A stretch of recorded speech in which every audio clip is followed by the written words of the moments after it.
আমরা ট্যাক্স বাড়িয়েছি মদের উপরে, আমরা ট্যাক্স বাড়িয়েছি কিসে? আমরা ট্যাক্স বাড়িয়েছি সিগারেটের উপরে, যা মানুষের জন্য ক্ষতিকারক। যেই বাজেটে মদের দাম বাড়ানো হয়, যেই বাজেটে সিগারেটের দাম বাড়ানো হয়, সেই বাজেটও বিরোধী দলের পছন্দ নয়। চাল, ডাল, তেল, নুন সব প্রয়োজনীয় যে জিনিসগুলো আছে তার উপরে যে সকল ট্যাক্স ছিল, বর্তমান সরকার এই 2 দিন আগের বাজেটে 60টি পণ্যের উপর থেকে ট্যাক্স তুলে নিয়েছে, যাতে করে নিত্য প্রয়োজনীয় জিনিসের দাম না বাড়ে। প্রিয় ভাই বোনেরা, আপনারা দেখেছেন যে বাজেট ঘোষিত হয়েছে 2 দিন আগে, সেখানে আমরা বলেছি আমরা এই দেশের মানুষের চিকিৎসার ব্যবস্থা ঘরে ঘরে পৌঁছে দিতে চাই।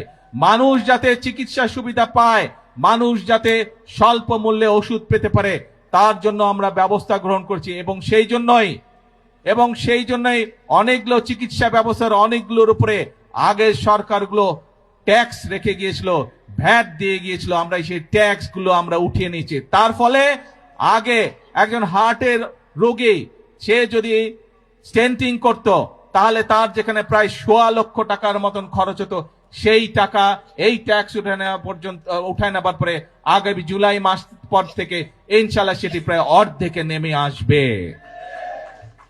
শুধু তাই নয়, অনেক মানুষ, বাংলাদেশের অনেক মানুষ কিডনি ডায়ালিসিস রোগী আছে, কিডনি ডায়ালিসিস করতে হয়, সেই ডায়ালিসিসের যে ওষুধ আসে সেটিরও ট্যাক্স তুলে নেওয়া হচ্ছে। তার ফলে এখন প্রায় 800 থেকে 8000 টাকা পর্যন্ত প্রত্যেকটি রোগীর, প্রত্যেকটি ডায়ালিসিসের ক্ষেত্রে খরচ কমে আসবে। প্রিয় ভাই বোনেরা, এই কাজগুলো করার উদ্দেশ্য এবং কাজগুলো করার লক্ষ্য একটি। কি সেই লক্ষ্য? সেই লক্ষ্য হচ্ছে দেশের মানুষ যাতে একটু ভালো থাকতে পারে। আজকে সকালবেলায় আসার সময় যখন আমি প্লেনে করে এই কক্সবাজার আসছিলাম, তখন আমি প্লেনে বসে বসে পত্রিকাগুলো দেখছিলাম যে কি কি সংবাদ করেছে। অনেকগুলো পত্রিকাতে আমি দেখলাম, পত্রিকাগুলো নিউজ করেছে প্রতিবার বাজেটের সময় নিত্য প্রয়োজনীয় জিনিসের মূল্য পরের দিনই বৃদ্ধি পায়। আল্লাহর রহমতে আলহামদুলিল্লাহ, শুকুর আলহামদুলিল্লাহ, এইবার বাজেট দেওয়ার পরে এখন পর্যন্ত কোন জিনিসের দাম বৃদ্ধি পায়নি। কারণ চাল, ডাল, তেল, নুন সব প্রয়োজনীয় যে জিনিসগুলো আছে তার উপরে যে সকল ট্যাক্স ছিল, বর্তমান সরকার এই 2 দিন আগের বাজেটে 60টি পণ্যের উপর থেকে ট্যাক্স তুলে নিয়েছে, যাতে করে নিত্য প্রয়োজনীয় জিনিসের দাম না বাড়ে। প্রিয় ভাই বোনেরা, কারণ উদ্দেশ্য একটি, লক্ষ্য একটি, দেশের মানুষ যাতে ভালো থাকতে পারে। কিন্তু প্রিয় ভাই বোনেরা, আমরা যেমন মানুষের নিত্য প্রয়োজনীয় জিনিসের, ওষুধ, বিভিন্ন চিকিৎসার বিষয়ের ট্যাক্স কমিয়ে দিয়েছি, যাতে সেগুলোর দাম কমে যায়, যাতে মানুষ স্বস্তিতে থাকতে পারে। আমরা ট্যাক্স বাড়িয়েছি কিসে? আমরা ট্যাক্স বাড়িয়েছি মদের উপরে, আমরা ট্যাক্স বাড়িয়েছি কিসে? আমরা ট্যাক্স বাড়িয়েছি সিগারেটের উপরে, যা মানুষের জন্য ক্ষতিকারক। কিন্তু আমরা সামাজিক মাধ্যম সহ বিভিন্ন নিউজের মধ্যে দেখলাম একটি খবর। সেই খবর?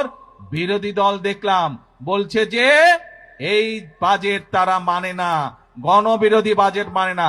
প্রিয় ভাই বোনেরা, আপনাদের কাছে আমার প্রশ্ন, দাঁড়াও, প্রিয় ভাই বোনেরা, আপনাদের কাছে আমি প্রশ্ন রেখে যেতে চাই, যেই বাজেটে ট্যাক্স কমানো হয় সেই বাজেটও বিরোধী দল মানে না। যেই বাজেটে মদের দাম বাড়ানো হয়, যেই বাজেটে সিগারেটের দাম বাড়ানো হয়, সেই বাজেটও বিরোধী দলের পছন্দ নয়। তাহলে এবার বিরোধী দলের উদ্দেশ্য বুঝতে পেরেছেন, লক্ষ্য বুঝতে পেরেছেন? তাদের লক্ষ্য বা উদ্দেশ্য দেশের মানুষের পাশে দাঁড়ানো নয়, তাদের উদ্দেশ্য একটাই, তাদের লক্ষ্য একটাই, সেটা হচ্ছে দেশের মধ্যে একটি অস্থিতিশীলতা, অশান্তি তৈরি করা, মানুষকে বিভ্রান্ত করা। প্রিয় ভাই বোনেরা, আমরা আরেকটি বিষয় এখানে বাজেটের মধ্যে উল্লেখ করেছি, বাংলাদেশ কৃষি প্রধান দেশ, কিন্তু কৃষির সাথে সাথে একই সাথে আমাদেরকে শিল্প বাণিজ্য গড়ে তুলতে হবে। এবং সে কারণেই শিল্প বাণিজ্য যদি গড়ে উঠতে পারে, আমাদের সন্তানরা সেখানে কর্মসংস্থানের ব্যবস্থা হবে, চাকরি বাকরি, ব্যবসা বাণিজ্য করতে পারবে।